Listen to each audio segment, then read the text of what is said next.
You know, I was just thinking about 11 years ago, I was on the bottom of the bottom in the worldly aspect of ways.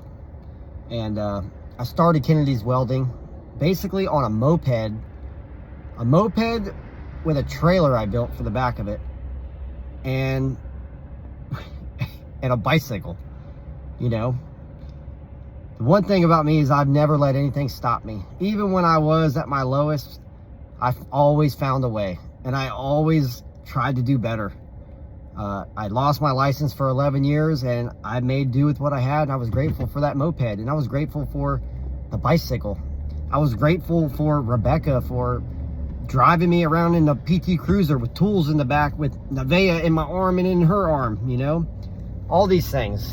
But I didn't let no excuses stop me, you know? And just thinking how grateful I am today to be in this truck that I'm in now, you know? I cherish it. I truly cherish it. And I cherish it because I never forget where I came from.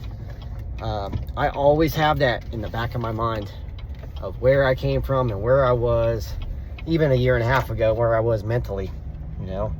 That right there, not a good place to be. I was drowning in self-pity and self-doubts and fear, anxiety, all these things, you know. I forgot where I came from.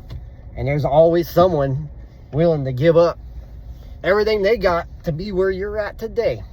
And I know this because a few years ago, I've seen other guys and I'm like, man, I want to be where they are. And I'm sure that day that something might have happened to them, you know, and they thought it was the worst day of their life. And really, someone like me, I looked up to that, and I was just like, man, I would give anything to be in that position, to be able to get in my truck and just drive where I wanted to go, the freedom within that. I've always applied that mindset to basically every part of my life, especially recently. And I put myself in uncomfortable positions.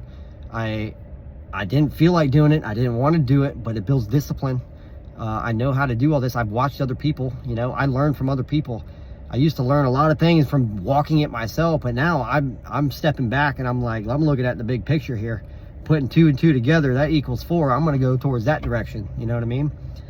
Even though it doesn't feel right, it brings up fear and anxiety. But you know, once you get past the feelings, you know, it's what you're meant to do. God wants us to be abundant. He wants us to be successful. He wants us to have nice things. Just don't put those things and that success on a pedestal.